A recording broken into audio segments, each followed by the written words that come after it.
Nice to meet you. How are you? Andrea. Chino. ¿Cómo está, Eduardo? Hey, Nice to meet you. How are you? Andrea. Nice to meet you, Andrea. Okay. Welcome. Welcome. Hey, how are you? It's super good, super good. It's a huge pleasure for me to have you here after been listening to your music for such a long time. Deftones here live for the first time on Virgin Radio. Thank you for your time. All right, thanks for having us. First of all, congratulations. The last album, I just love it. Who came up with the idea for the title and the idea for the album cover? Stefan? The artwork? Yeah, Stefan. We'll just say Stefan. Okay. No. We all sort of just pass things around and say, hey, what do you think about this? You like this? Same way the music's created. We kind of just all sort of throw ideas into, the circle, and then things just sort of, start to build themselves. Something seems cool, maybe, and we kind of just go with it, So. Yeah. I mean, the title and the art itself, I mean, I think a general consensus of that was that, the dichotomy of the name and everything, having the connotation that it has, and the image sort of having a completely opposite vibe, I think, to me was just, I think that's something we've always kind of put in our music. Our music has always had sort of a abrasiveness to it, but it's also can be very soothing at times and beautiful in certain aspects. So, I don't know. Not even that it represented this record so much, but just us as a band. I think it's like, okay, that's very Deftones, looking at it and hearing it. Yeah, when I discovered that the title was about to be Gore, I said probably it's gonna be like the heaviest record you ever done in your life. But you came up in previous interviews saying that this is probably the best record so far for Deftones. I was lying. No, I'm kidding. With every record we make, our intentions are to make a better record than the last record we make. Whether that happens or not, that's not for us to decide. But whether we enjoy making it, that's what we try to do. We try to not go in with a preconceived idea of what we're trying to create, but let it happen organically, naturally with us. What happens when we all get in the room together? So, that's what happens. And sometimes we're all in different places, like not just physically. I mean, we all live in different cities and stuff, but mentally, it's like we go in to make a record, and it's like, I don't know, these guys are like my best buddies, but at the same time, it's like we don't see each other every day. So like, we're all sort of we can be in different headspaces. And when that happens, we all get in the room. That's why kind of the record comes out the way it is. So it's never one uniform look to it. It's never going to be just like Deftones, the heaviest record ever. Deftones, the ambient record. Deftones, it's all that stuff that we all go through on a daily basis, kind of put into a pot and just stirred up, and it's kind of a snapshot of that time in our lives, And this record, Gore, was recorded kind of over a long period of time. We did it like almost over a year period, but only working like for a week at a time. Work for a week, go home for a month or two, come back, work for 10 days. Maybe go on the road for a week go play some shows. Kind of break it up. It was nice, different approach for us too. Yeah, but it wasn't so much like, oh, we got to go make a record now. Everybody just dive into the record. Yeah, it was like, and go. It was like live life, make a record while we're living our lives, and in doing so, I think it's a very honest record for that that matter, because it's not anything that we made a big plan about, but just like enjoyed spending time with each other. And when we hung out together, that's what happened, and it's documented there on the record. So between those breaks, you had the chance maybe to test some of the new songs live as well. So maybe we never do though. We never do. Okay. No, I mean, we have a hard time playing our songs that we've been playing, that we wrote, years and years ago, that to rehearse. So like when we go out and do shows, it's more for us to just sort of like reconvene and just play music together without thinking too much about it. When you're writing, you're trying to not think about it, but it's you're once you're in it, you're in that mode. So to play shows sometimes was beneficial, I think, for us, just to sort of like let the steam out a little bit and just like play, and just like more of a primal kind of thing, and then go back in the studio and then get a little bit more focused. And then so we've always separated those two things. I feel like we've thought about like trying to blend those worlds a little bit more, but I think it makes sense for us to you know, It was just like, the whole process wasn't you know, because before it was always been about, here's your allotted 2-3 months, whatever, go be creative, even if you're not feeling creative, you know, go make write a record. And this was a new approach, just for the fact that we were able to the main thing, I think the goal was to try to be normal too, to try to still have lives, which we have at home, and be normal people, but just breaking it up with a couple weeks of this, and, but also still earning a living as well, but just breaking up the process. And it did take longer, but it was just a different experiment for us after many years of doing it pretty much the same way, Which are the driving forces that leads this record? I mean, probably the driving forces that leads you to this record when you got together and you said, okay, we're ready to record some stuff. Also, lyrically speaking. I think really, and it sounds sort of silly, but the driving force for us mainly is hanging out. And if even on the road, it can get grueling, of course, everything, is 5 people living lives, but 75% of the fight is if we're happy, man. And if we're laughing, then the rest can come easy. It's, and after doing it for many, many years, it's very important to have that. We just talk shit. We sit around, we laugh, we joke, we're mean, but we're brothers, man. We talk shit, and that's so much a part of the process of having that already. If that's going well, the other things tend to come, so, but that's the drive. We chill. Yeah. We chill pretty good. What's crazy is that we all live, there was a time when we all kind of lived in the same neighborhood. That's how the band started almost 30 years ago. We were talking about earlier. What? Yes. In Stefan's garage, who lived, maybe 6-7 blocks away from me. Abe didn't live far. But the buses, the bus 67 and 68 went right from where I lived at, right to Stefan's, like these 2 city buses. Yeah. So kind of just, But we all lived in the same neighborhood. So making music together as kids was a lot different because it's the same because we still make efforts to go and hang out, but it was a lot easier, I guess, then. Now we all live in different cities. He lives in Sacramento. Frank and Abe live in Sacramento. I live in Oregon. Stefan lives in Los Angeles. Sergio lives in New York. So we're all spread across the U.S. pretty much. And for us to get together, it's an event. We're excited about getting together, but then it's it's not as a natural process as it was when we were kids. Just I'm gonna go over to Abe's house. Yeah, there's still things to get done too, but it's like we used to always hang. But so we get back and we hang, and then there's also a mindset that we know we need to accomplish something too. So there's a better use of time these days too. Yeah. But it's still a hang, and that's the organic part of it. So there.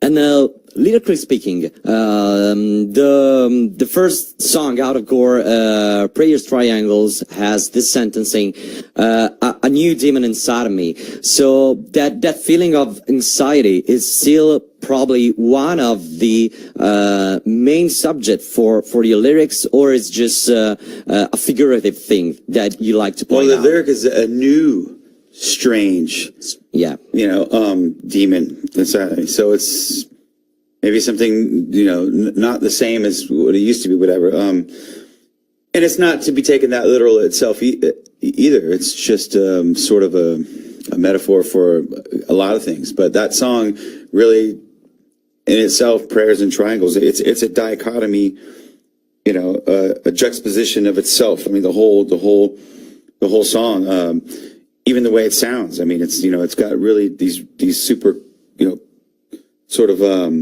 silky verses, and then like a more almost how can I describe it, like dissident, like irritating, urgency to it, and it's I don't know, and that's kind of what the song talks about. It's sort of like the yin and yang of what a lot of people probably deal with internally. Some days I'm very hopeful and loving and just like most people, and some days, just like most people, I'm a fucking asshole. You know what I mean? I try not to be, but I have things that there's that dichotomy that exists, I think, in most people, and musically, I'd lie to myself if I just tried to go out there and be the most heaviest singer in the world. I'm not. I'm 43 years old and my life is pretty good. So like for me to think that I have to come out there and just be mad all the time, I'm not, you know what I mean? the same thing is like I'm not the most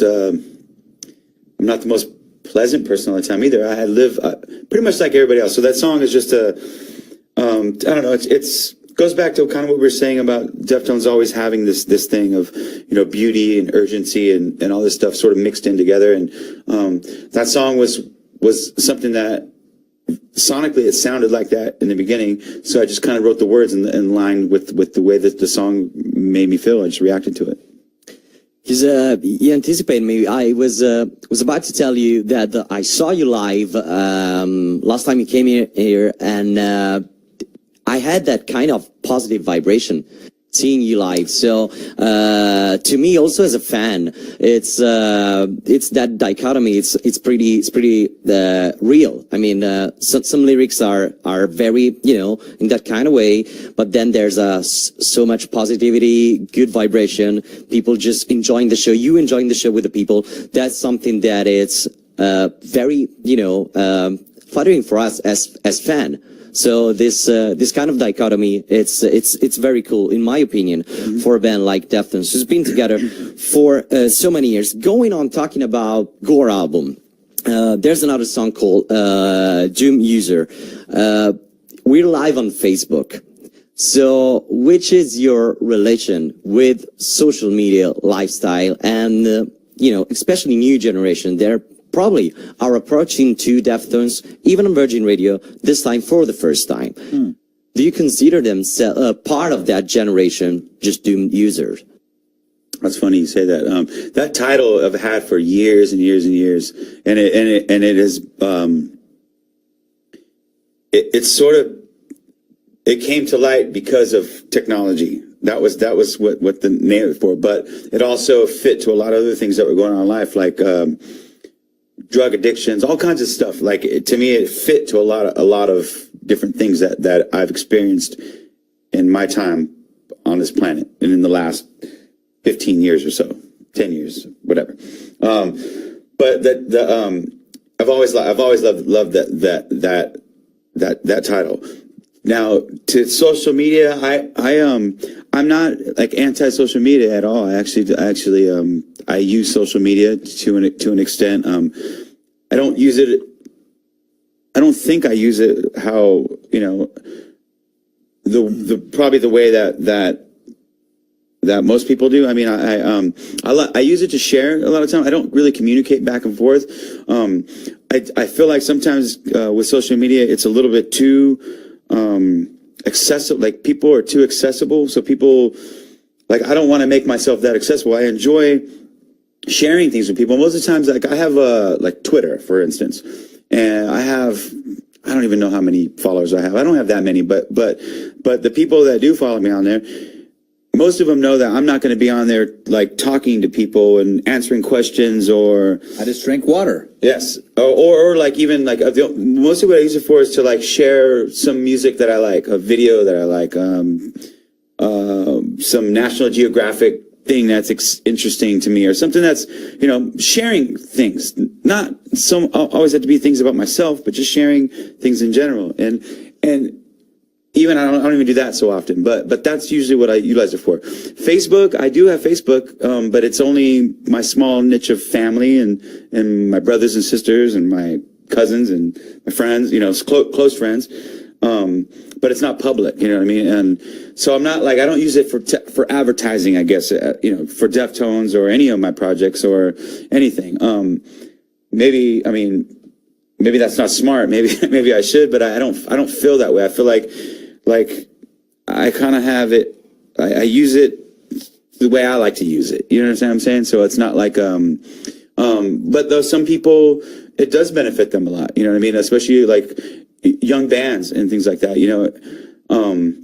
Do I wish that there was Facebook when we were coming up? No, probably not. You know, and just social media in general, YouTube, all that stuff. I mean, we were lucky enough as a band, we were able to sort of become a band and learn in front of people, but not in front of the world. You know, we played in the garage for years, like, you know, maybe 2 years before we actually started going out and playing shows. We were little kids in the garage, learning how to play instruments. I was learning how to sing. I didn't know how to sing. I never took singing lessons. I never. So, you know, I didn't know what I was doing, but I was able to figure it out myself before trying to become a star and put myself in front of people to the world. You know what I mean? So there's good things about it. The fact that you can access that many people, but the drawback, I think, is sometimes like you kind of, you lose the opportunity to fall into things naturally yourself. And before, it's so easy just to like show other people before you even know what you're doing. You know what I mean? So we're lucky for that, I think. And mystique, I mean, it's all about mystique. You know, we come from also the era we come from there was curiosity about even, you know, bands especially, or any person in the limelight or whatever, you know, but especially bands was so much fun. We would go to Tower Records or any magazine shop and look at the rock magazines, and you would learn so much just from a picture, even if it was a part of a picture. Yeah. You had to look into it and like, even checking out the stickers. The same with totally, records, man. And you learn things from seeing that, like you said, you know, and sharing cassettes, but also patience. Mystique is such a magical thing, and just it's also bullshit too. Mystique is bullshit, but it's also kind of magical, you know. I mean, but also just having some patience too. Everything is immediate, and it's the way it is now. That's one thing that has changed like a lot, and I realized just like instant, you know, patience. Yeah. We had patience. We had to, you know, we waited. Yeah, it's just different now, and there's nothing wrong with it being different now. It's just the way it is now. But so it's not like I have nothing negative to say about it, or I'm not going to hype it up either. It is what it is, and it's going to be here whether whatever I say about it exists. So do I use it? Yes, but I feel like I use it in my own way, and I enjoy it in my own way. You know what I mean? Which isn't the most, you know, I guess the I'm a social media prude. Yeah, Abe has no social media. Well, he lurks on Instagram, though. Don't trip. He's on there. He sees all. Yes. Okay. All-seeing eye. Yes. But he has no accounts that we know of. Okay, so be careful. Abe is watching you. I do remember when I was a young kid, that sticker on a skateboard about that R in the middle of the star, that was the Revelation record thing, and so it's iconic though too. The image is iconic. So that's what made you sort of discover some of those hardcore bands and stuff. Some of those like Quicksand, Shelter, and all those bands coming out of that. Yeah, there was kind of mystique that you know on some other you know, nowadays you kind of miss it. You know, for this new generation. And I bought a lot of records that were kind of crappy because because even with the label, you're like, well, Revelation, you always like, you kind of, we all did, you know? I know. Yeah, but I still find it's cool because I go to some, you know, I wouldn't say it's the dark web, it's like the grayish web I go to. Okay. And I find like really great underground music, like awesome music. So like I still utilize it, and I find things that I wouldn't find. Like I live in a small town, like in northern, the Pacific Northwest, and we have one record shop, you know what I mean? And it's like a lot of used records, you know, and which is great. I can find, you know, older stuff, but new stuff, I'm not going to find any new music unless I log into my computer in the morning. And honestly, sometimes that's the first thing I do when I get up. I get my coffee and I log on onto the gray web. But the hunt is still real. I'm hunting still for music, you know what I mean? And I'm finding things that I wouldn't have found had it, you know, had not existed. So, you know, I can't hate on it. Yeah. I got some question from some of your friends coming up all over the world. The first one, it's pretty easy. What's your opinion about a band called Nirvana? Well, Nirvana were pretty great. badass, yeah. Yeah, pretty badass. No, I mean, we experienced that. I was in high school. We were both in high school when Bleach came out. I remember listening to it then and thinking that it was good, but like I wasn't really that blown away by it. Nevermind came out right when I was out of high school. 91. Yeah, that's the year we graduated. Mm-hmm. And yeah, definitely was taken back by it. I mean, like, you know, sound quality, just vibe wise, it was still is one of the greatest records. And also though, but even just geographically, where we were from, Sacramento is by San Francisco, 10, 12, whatever from Portland, and then Seattle. I mean, so Nirvana was playing all the time. I've been just small tours back in the day before they ever got anything, you know. So they were very familiar. I remember, you know, the shirts were, you know, it was just part of our thing kind of, because it was just in proximity. It was close, you know what I mean? And then it went as about as mega as it could. There was a lot of great timeless music though that came out in that era. There was a lot of shit too. Don't get me wrong, but there was a lot of like timeless great music at that time. Like the Smashing Pumpkins' first record came out then, which was like it still is a brilliant record. I love that first record. But also the fact that all these major labels were putting all this money into these bands, they would never have ever been able to make a record. And especially with some, I mean, all these bands were getting swooped up, all these majors, because it was happening at the time.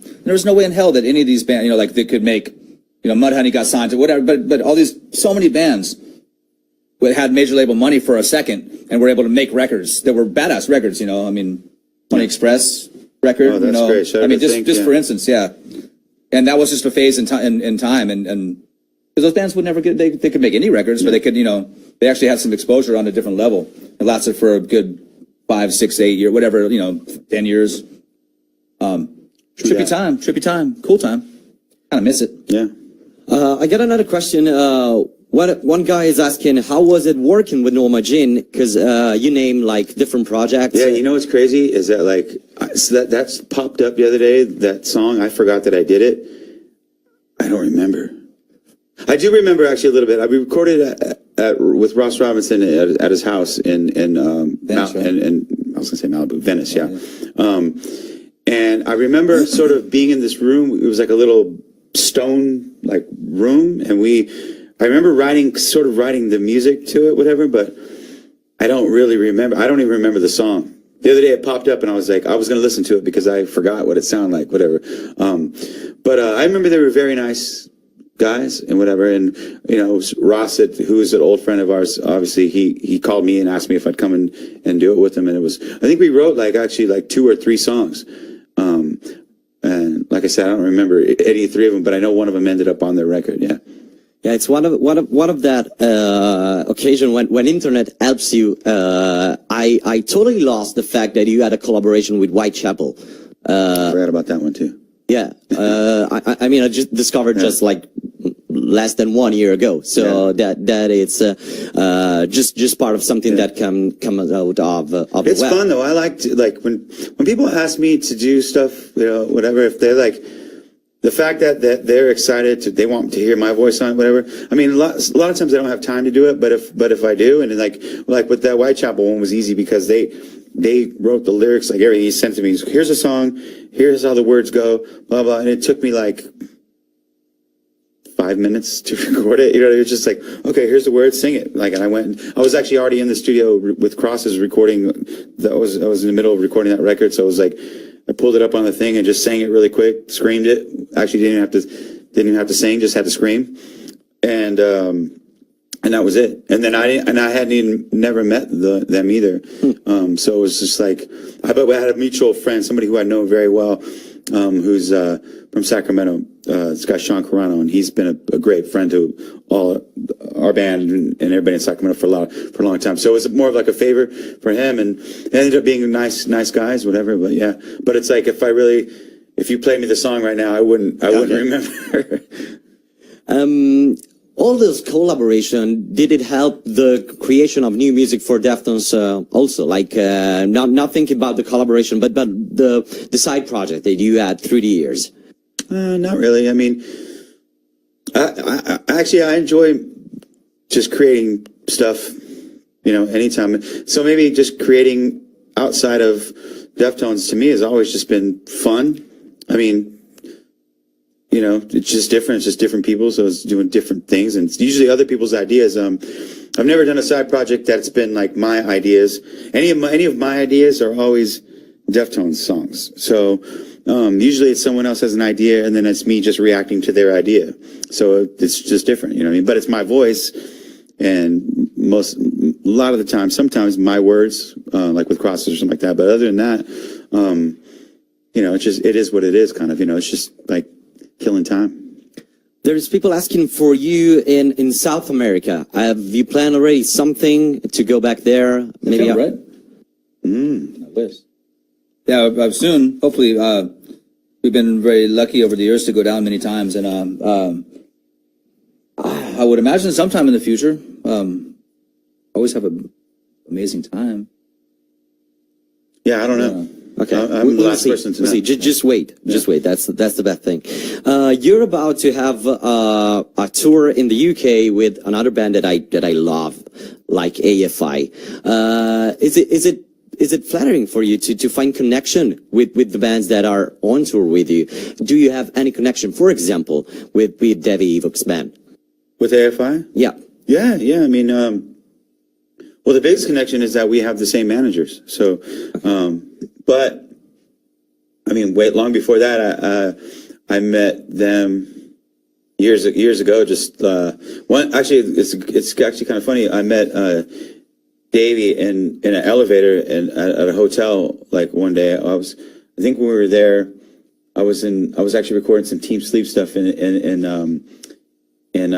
Los Angeles, and I got in the elevator, and he got in the elevator, and I didn't know who he was, whatever, but he introduced us. It was really friendly, and just we started talking and became friends. And he's like, "Where are you going right now?" It's like, "I'm just going to my room to go put my bags." He's like, "Well, let's go hang out." And I was like, "Okay." So then we just hung out like for the whole rest of the night, and obviously, you know, we have a lot of mutual friends, and I see him a lot now, actually. But they're a great band, really good dudes, and you know, they've been. I don't think a lot of people know Been around for a long how ass long time. those guys have been playing music. I know. It's like I'm crazy. a you know? old school fan of AFI. Yeah. I mean, straight up like Gilman Street. You know, like old school Nitro Records. Yeah, back in the days. It's like I didn't even know. And I was I like, think even like Davey grew up like in Roseville, kind of by Sacramento, Yeah, which is and close. Adam, the drummer, grew up where I grew up in a small town in Northern California, and he grew up like 10 miles from that too. And I just, you know, we realized same with Trey Cool, man. He's like the same little but we never. I mean, we played festivals together, but we never played shows. Like and they just did their new record with the guy that did our last record as well too. So it's a small little thing. Yeah. So it'll be fun. Yeah.